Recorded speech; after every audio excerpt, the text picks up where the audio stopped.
Here's another ALEKS problem for us, talking about molarity, how to calculate some molarity, and it says, the chemist prepares a solution of potassium dichromate by measuring out 7.4 milligrams of potassium dichromate into a 50 milliliter volumetric flask, and then filling that flask to the mark with water. Okay, so we can probably solve that. So it's potassium dichromate, probably need a molar mass of that, 7.54 milligrams of potassium dichromate, and so probably have to convert that to grams, which we can do, and then we're going to dump that into a 50 milliliter volumetric flask. And remember, the units for molarity are in moles per liter, Alright, so we start right here. It's 7.54 milligrams of potassium dichromate, so I'll go ahead and write that down.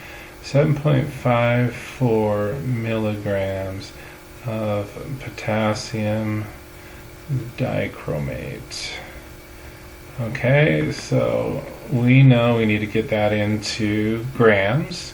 So there are 1,000 milligrams in 1 gram of potassium dichromate. Okay, so now I need to get that into moles, because this is in terms of moles per liter. Almost everything we do, we go from grams or milligrams into moles. And so I look up on Google the molar mass of potassium dichromate, and that is going to be 294.185 grams are in 1 mole of potassium dichromate.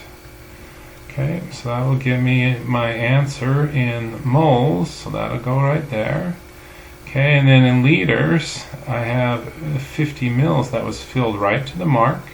Let's hurry and convert that into liters, because I need moles per liter. So 50 milliliters. I know that there are 1,000 milliliters in 1 liter, and so that's going to give me 0.050 liters. Alright, so when I do that math, let's do the math up to this point, then there are, coming out of this, 2.56 times 10 to the minus 5th moles. That comes out of that.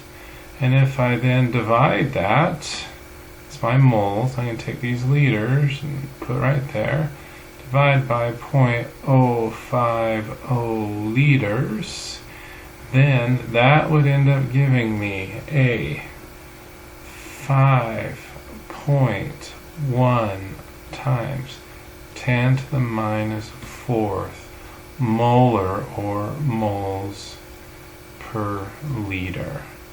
I have the right number of sig figs there, and where do I get those sig figs from? From the milliliters, right there. So again, to recap, molarity is moles per liter. That's my final units. I start out with 7.54 milligrams. I convert that then into grams and then into moles. So I get the top part of that equation. And then I convert 50 milliliters into liters. That gives me the bottom part. And then from there, the math is pretty simple.